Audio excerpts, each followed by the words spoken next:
Have you ever been drawn to anything so prohibited? Your whole world changed because of it? There's more to tonight's story than just going too far.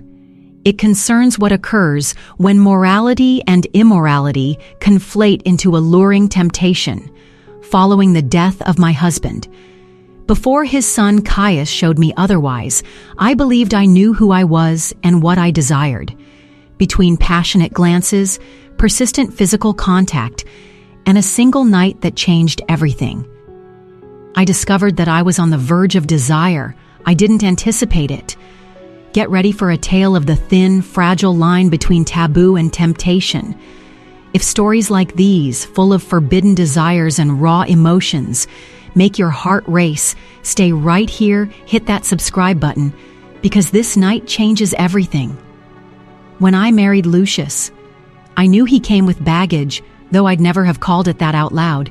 His son Caius had been a part of the deal from the beginning, a bright, intense teenager navigating life after his parents' messy divorce. Caius was 16 when Lucius and I tied the knot, a gangly boy with sharp edges and quiet anger simmering just beneath the surface. At first, Caius and I were distant, polite.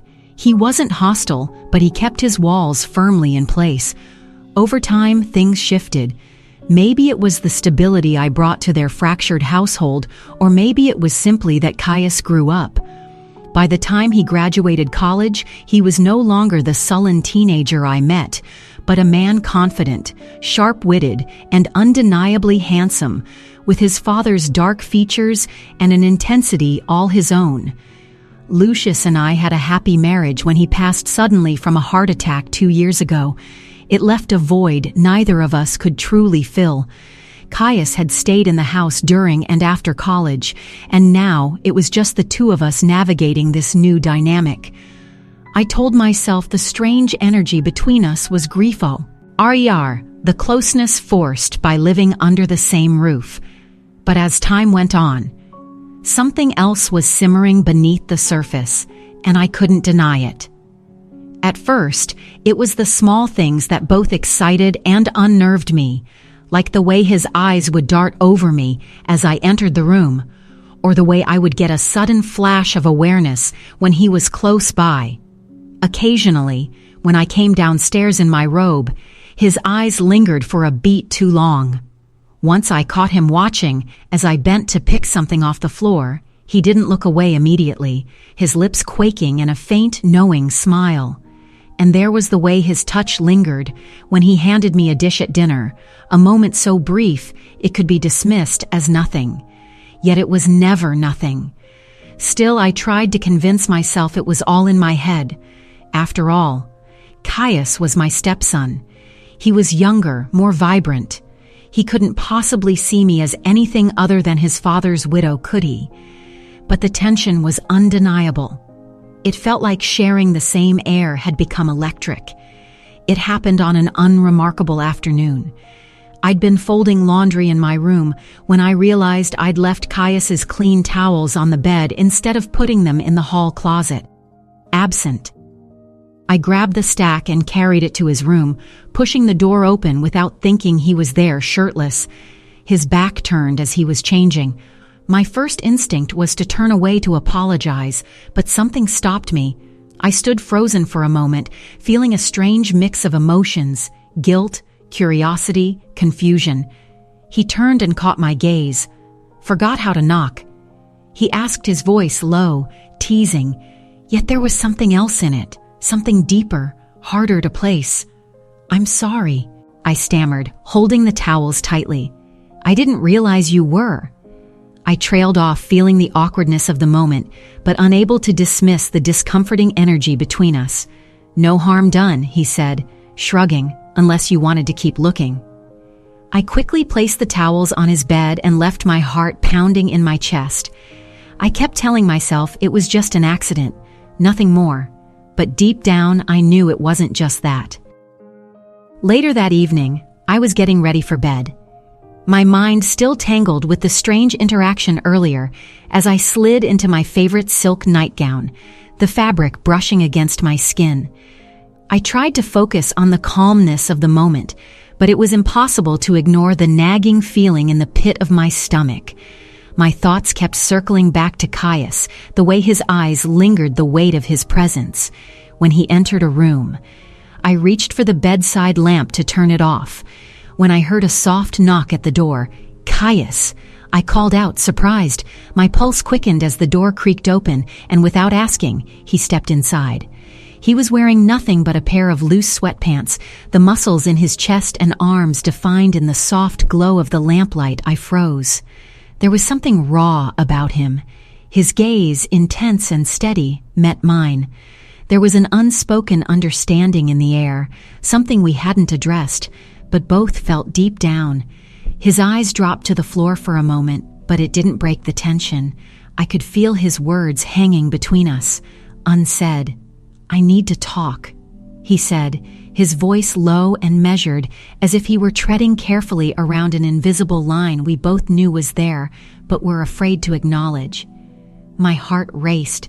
There was a strange electricity in the air, and every breath felt like it echoed too loudly in the room.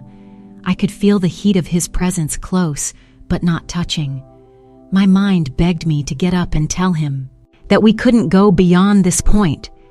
I wanted to move, but something held me motionless. My voice faltered. "We can't do this, Caius."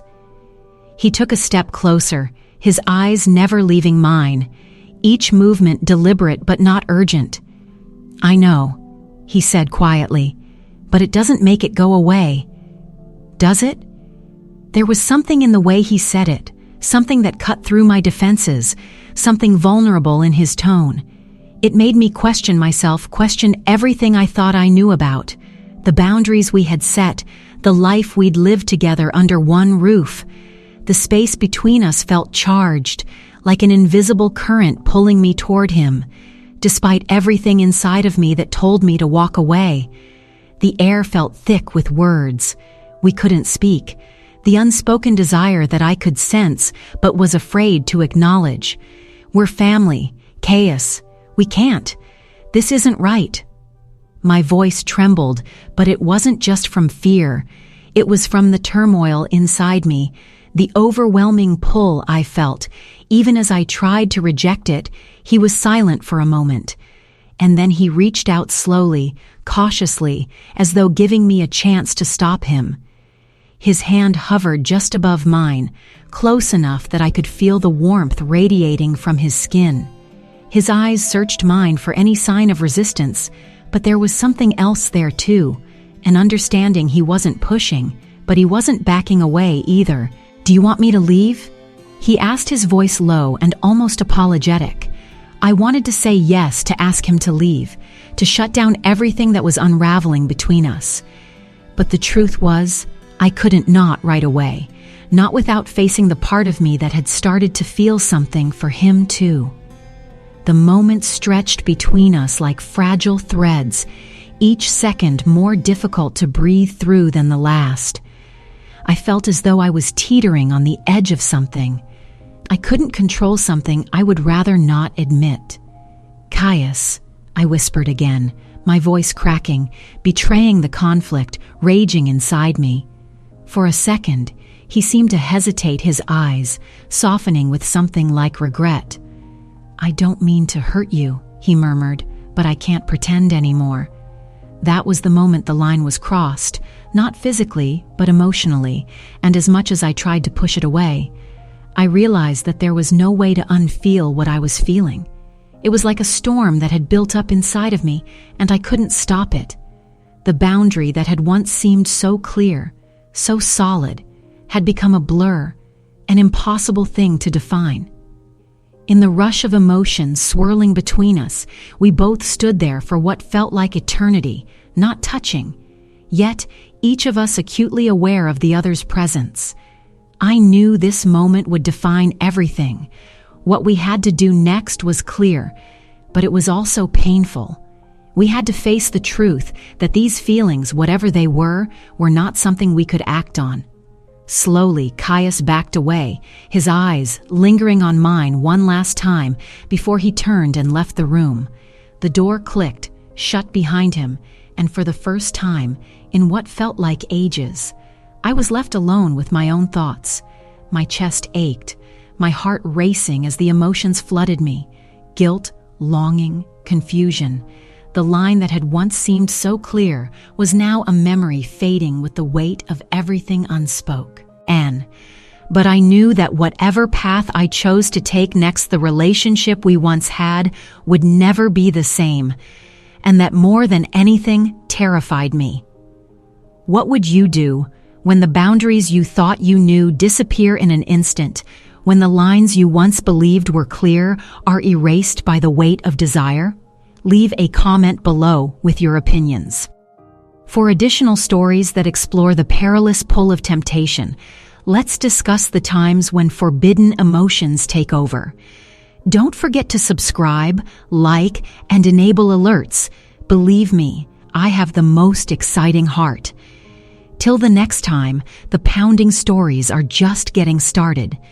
It's usually more difficult to avoid the sweetest sins.